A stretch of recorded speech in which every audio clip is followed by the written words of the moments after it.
ဒီဗီဒီယိုမှာတော့ကျွန်တော်ကဒီချင်းမိုင်အိုးထောင်ကိုမြန်မာငွေ9000လောက်ပဲသုံးပြီးတော့အချိန်9နာရီလောက်လမ်းလျှောက်ပြီးတော့ကျွန်တော်ချင်းမိုင်အိုးထောင်ကိုလိုက်လဲပြမှာဖြစ်ပါတယ်ကျွန်တော်ရဲ့တဲနေတဲ့ hostel ကနေစပြီးတော့ဆိုင်ကယ်တက်စီတွေကားတွေမငါးဘဲနဲ့ကျွန်တော်လမ်းလျှောက်ပြီးတော့လဲမှာဖြစ်ပါတယ်ဆိုတော့ဗီဒီယိုလေးကိုအဆုံးထိလိုက်ကြည့်ပေးကြပါဦးဒါတော့နေကနေ့နာရီချင်းမိုင်မြို့မြင်ရတဲ့မြင်ကွန်းပေါ့နော်အားလုံးတွေ့ရတဲ့အတိုင်းပဲအရင်ဘေးစိမဖြစ်ဘူးပေါ့နော်7-Eleven မှာရှေးဝင်မယ်ပေါ့နော်ခုနကสวัสดีครับ Turn right Thank you ထိုင်းမှာတော့ 7-Eleven ကနေရာတိုင်းမှာရှိတော့အဆင်ပြေတယ်ပေါ့နော်ဒီရှေ့မှာ river ရှိတယ်ပေါ့နော်ဒီရှေ့မှာမြစ်ရှိပါတယ်ဒီမီးပွိုင်းရဲ့ဟိုဘက်မှာမြစ်ရှိတယ်ပေါ့နော်ကျတော့တောင်တန်းနေနဲ့ရမ်းမိုက်တယ်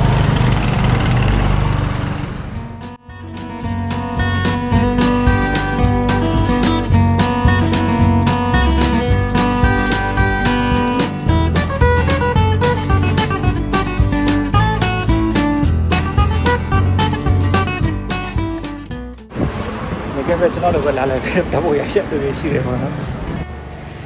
Hello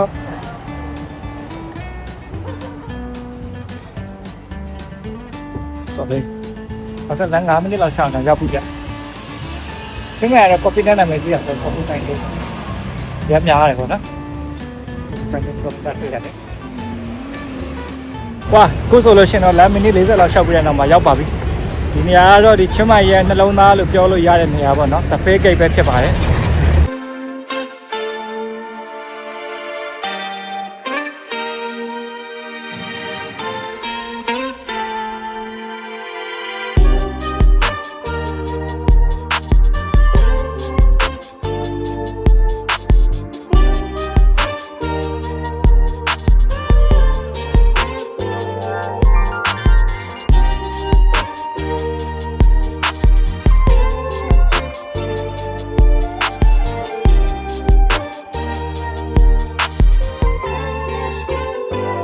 ကိုတော့ကျွန်တော်ဖျားချောင်းတစ်ခုလေးကိုရောက်လာတာပေါ့နော်တပင်ကြီးလေးနဲ့တော်တော်လေးကိုအေးချမ်းရှိတယ်ဗျ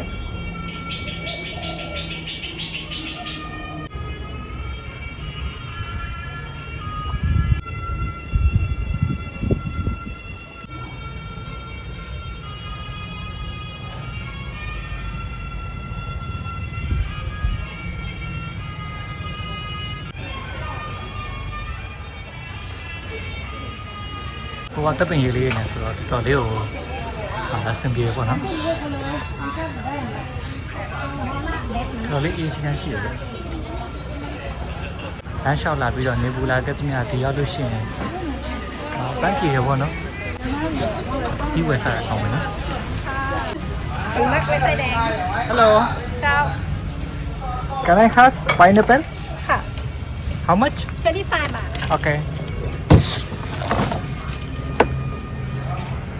25 baht Thank you so much Thank you ขอบคุณครับ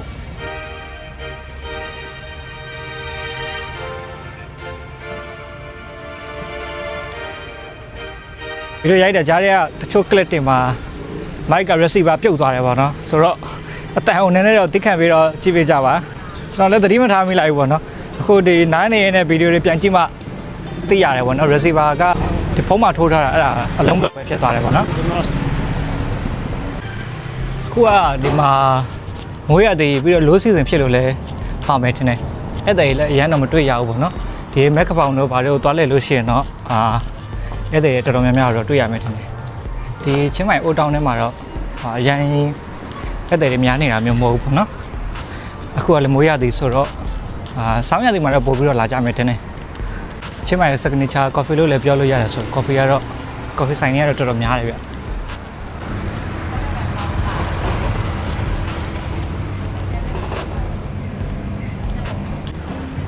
ကမလေးတွေကိုပဲလိုက်ပြီးတော့ရိုက်ပြနေရမဟုတ်ဘူးเนาะသူတို့ကကျွန်တော်နဲ့မြင်တဲ့ချင်းဆိုင်မှာဘာလို့နောက်ပြန်လှည့်သွားလဲမသိဘူး coffee ဆိုင်တက်လိုက်တယ်ဗျဒီမှာတက်ဆိုင် coffee ဆိုင်ကတော့အများကြီးပဲပေါ့နော်ကျွန်တော်လည်းဒီရောက်မှာ coffee တကားပဲကောင်းကောင်းတောက်ရသေးတယ် coffee ဆိုင် ထိုင်ခြင်းနဲ့ဆိုင်လေးတွေ့ရင်တော့ထိုင်ရအောင်မယ်တချို့တွေကလာပြီးတော့ဒီ recommend လာလုပ်ကြတယ်ဗီဒီယိုရိုက်လို့ရှိရင်ညနေပဲညနေပဲပြူးနေအောင်ရိုက်လို့ပေါ့နော် Hello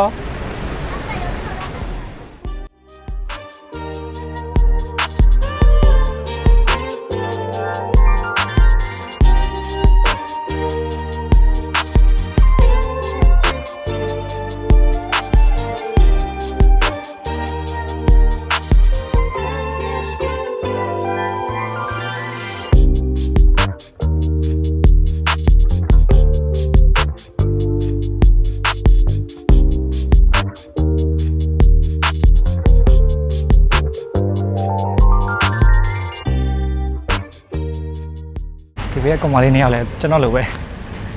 ဒီ entrance မှာရောက်နေလဲနဲ့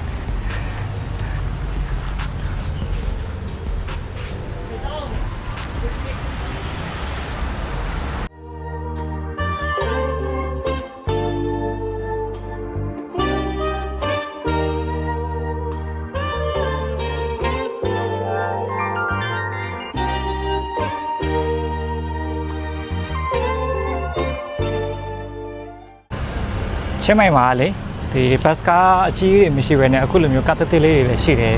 ပြောရတယ်ပေါ့နော်ဒီချင်းမိုင်ကနေပြီးတော့တခြားမျိုးတွေကိုသွားချင်တာဆိုလို့ရှိရင်လည်းဒီကားလေးတွေနဲ့သွားလို့ရတယ်ပေါ့နော် restaurant နဲ့အပြင်ဆင်းရတော့မိုက်တယ်ဗျဟိုတယ်ပေါ့နော်တာလာဟိုတယ်ဆိုဗျဒီတိုင်းမှာဆိုတော့ဈေးတော်တော်ကြီးမယ်တဲ့ရှိမှတောင်းလမ်းမြင်နေရပါတော့ဒီလမ်းနဲ့ကနေပြီးရှောက်ကြည့်မယ်ဘယ်ကိုရောက်မလဲမသိကျွန်တော်လည်းအခုဆိုလို့ရှိရင်ဒီသွားလဲတဲ့နေရာတွေဘယ်ဖျားကိုသွားတဲ့နေဘယ်နောက်သွားလဲတဲ့နေဆိုတဲ့အတော့မကြည့်ဘူးပေါ့နော်ဒီတိုင်းပဲရှောက်သွားတယ်ပေါ့နော်ဟိုတောင်းထဲမှာနေရရမ်းမပူတော့တော်သေးတယ်ဗျလမ်းလျှောက်တာနည်းနည်းတက်တာတယ်နောက်ထပ်ဗီဒီယိုမှာလည်းကျွန်တော်မက်ကပောင်တို့မွန်ဂျန်တို့ဘာလို့လဲသွားလဲပြင်မယ်ပေါ့နော်ဒီမှာလည်းနည်းနည်းကြာမှာဆိုတော့လေဆိုတော့ဗီဒီယိုလေးတွေကိုလိုက်ကြည့်ပေးကြတဲ့အတွက်အလုံးကျေးဇူးတင်ပါတယ်လမ်းလျှောက်ရတယ်နည်းနည်းမောလာလို့ကော်ဖီကိုတောက်ထားတယ်အမေရိကန်တစ်ခွက်ကို50တန်50ဆိုတော့မစိုးဘူးပြောရမှာပေါ့နော် Thank you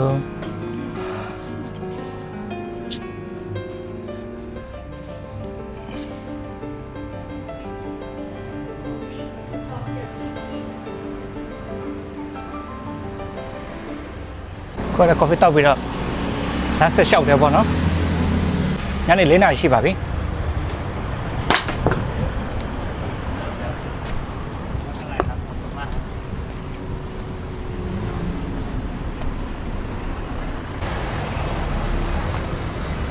ကျွန်တော်တကယ်တော့လမ်းလျှောက်နေတာလေ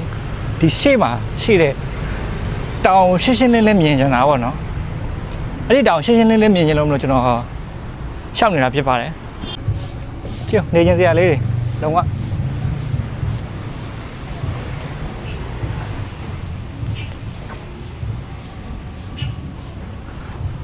ကြောက်စရာသူကင်မရာလေးချိန်ပြတယ်ဗျာဘာလို့စိတ်ဆိုးတယ်မလို့ကျွန်တော်ကြည့်အောင်ကြောက်တယ်ဗျအဲ့လိုကြီးဆိုကလေးတွေကြောင်းဆင်းလာတာပေါ့နော်ကျွန်တော်နောက်တစ်ချိန်များအသက်တွေကြီးသွားလို့ဒီချင်းမိုင်မှာဆိုင်လေးပါလေးဖွင့်ပြီးတော့လာပြီးတော့အခြေချမယ်ဆိုရင်တော့အဆင်ပြေလောက်တဲ့အနေအထားမှာရှိတယ်ပေါ့နော်ပြီးတော့သူ့ရဲ့ရာသီဥတုရောလူနေမှုပုံစံရောအားလုံးကဒီဟိုထည့်ပြီးတော့စဉ်းစားလို့ရမယ့်အနေအထားမှာရှိတယ်ပေါ့နော်အခုလဲဒီမြန်မာတွေဆိုလို့ရှိရင်တော်တော်များပါတယ်ချင်းမိုင်မှာအခြေချတဲ့သူတွေလေဆိုတော့နောက်တစ်ချိန်များစံလေးပါလေးရှိလာလို့ဆိုင်လေးပါလေးလည်းဖွင့်နိုင်မယ်ဆိုရင်တော့စဉ်းစားရမယ်နိုင်ငံစဉ်းစားရမယ်မျိုးတွေမှာပါတယ်ပေါ့နော်ညနေ4 နာရီဆိုတော့ဒီကလေးတွေကျောင်းဆင်းတဲ့အချိန်ဖြစ်မယ်ဗျကျောင်းသားတွေအများကြီးပဲတွေ့လား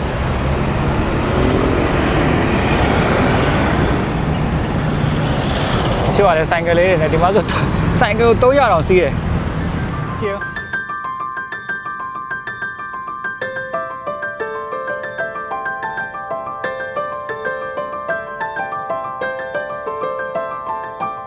ကျွန်တော်တို့ဒီနိုင်ငံခြားမှာအလုပ်လုပ်နေတဲ့သူတွေကလေ vacation ရလို့ရှိရင်ထိုင်းကိုလာလိုက်တယ်ဆိုလို့ရှိရင်ဘန်ကောက်မှာအကြာကြီးမနေပဲနဲ့လေချင်းမိုင်ကိုလာပြီးတော့လဲစေချင်တယ်ပေါ့နော်ဘာလို့လဲဆိုတော့ဒီမှာအေးစစ်စစ်ဖြစ်တယ်ကွာဒီမှာဒီအေးစစ်စစ်ပဲပေါ့နော်ဒီမှာတောင်တန်းတွေလည်းရှိတယ်အေးစစ်စစ်ချေးလို့ရတယ်ကွာဘန်ကောက်မှာကျတော့ဟိုဘယ်လိုပြောရမလဲnight life ကိုကြိုက်တယ်ဒီဘားတွေ club တွေကြိုက်တယ်ဆိုလို့ရှိရင်တော့ဘန်ကောက်မှာနေလို့အဆင်ပြေတယ်ကွာဒါပေမဲ့ဒီကိုကအေးစစ်စစ်နေတဲ့သူဆိုလို့ရှိရင်တော့ချင်းမိုင်ကိုလာလဲတာပို့ပြီးတော့အဆင်ပြေတယ်ပေါ့နော်ဗိုက်စာလာလို့ဒီမုံဝင်စားမယ်ပေါ့နော် Sawadika. Yeah, the food. Which one is good? Do you have anything to recommend? What is this? Let me get this. Yeah. Pork. Yes, pork. ข้าวสวยวัวตาเย็บใช่ไหมชื่อเสพวะนะมันนี่ก็อย่าบ้ามาตีโอ้ข้าวมูมันซาเลยบ่เนาะมันนี่တော့လည်းခောက်ဆွဲစားတယ်ကိုလည်းခောက်ဆွဲညနေကျရင်တော့ထမင်းပါညာတွေ့ရင်တော့ထမင်းစားရမယ်ပေါ့နော်ဆိုတော့စားလိုက်ပါအောင်မယ်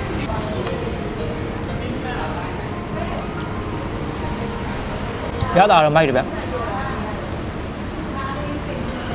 အခုကတော့ Three King Monument ဆိုတဲ့နေရာကိုတွားနေတာပေါ့နော်ဒီနေရာကတော့ချင်းမိုင်မြို့ကိုစတင်တည်ထောင်ဖို့ဘီယန်3ပါးအဲ့မှာသူတို့ဆွေးနွေးခဲ့တဲ့နေရာလို့သိရတယ်ပေါ့နော်ဆိုတော့ကျွန်တော်အဲ့ဒီနေရာကိုတွားလက်နေတာဖြစ်ပါတယ်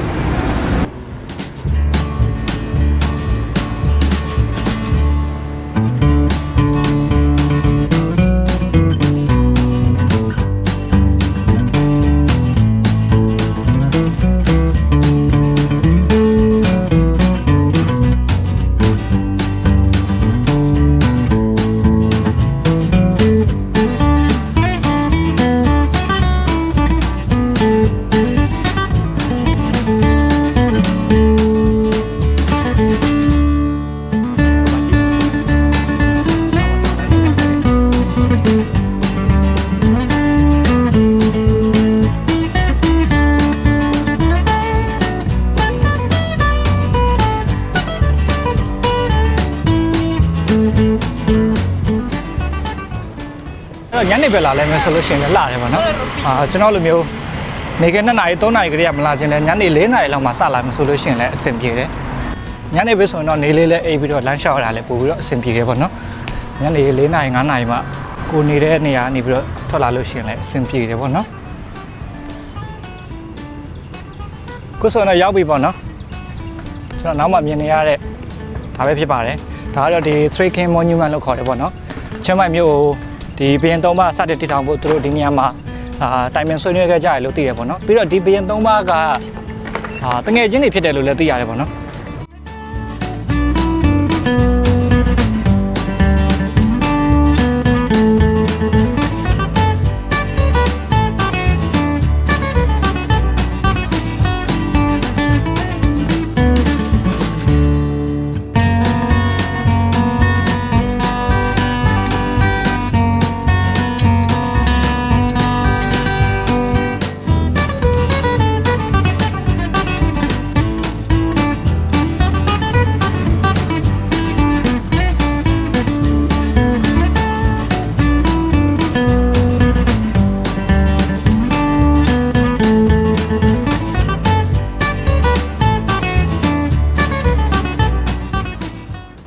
မိုးရွာလာပါပြီမိုးရွာလာတယ်ဗျချင်းမိုင်မှာနေတိုင်းကိုမိုးရွာတယ်ဗျမိုင်မြို့ဟာကိုလာလဲတယ်ဆိုလို့ရှိရင်တော့ဒီနေရာကိုလာလဲတက်နေမှာနော်ဆိုတော့ကျွန်တော်ပြခဲ့တဲ့ဒီ Three King Monument ဆိုတဲ့နေရာကိုလာလဲတက်မှာလေဒီနေရာကတော့ချင်းမိုင်ရဲ့တမန်ကြောင်နဲ့ဒီဧည့်သည်တွေလာပြီးတော့ဒီချင်းမိုင်ရဲ့အလှပကိုခန်းစားနိုင်မယ့်နေရာပေါ့နော်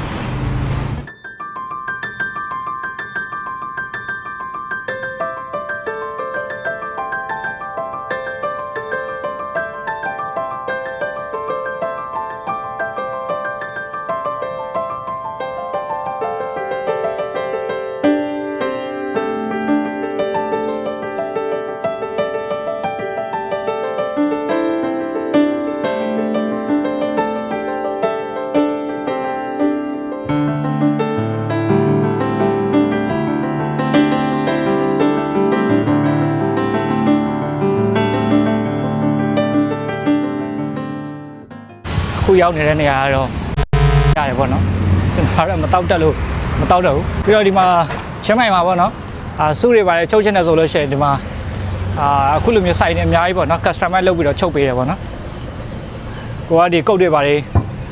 ချုပ်ဖို့ရှိတယ်ဆိုလို့ရှိရင်လည်းဒီမှာချုပ်လို့ရတယ်ပေါ့နော်ကျွန်တော်ကြားဖို့တာတော့ဒီ24 hour လောက်နဲ့ရတယ်ထင်တယ်ဈေးလဲဘတ်3000လောက်လားမသိဘူးကျွန်တော်ကြားဖို့တာတော့အလောက်နဲ့ချုပ်လို့ရတယ်ပြောတယ်အခုကတော့ညနေ6နာရီပါ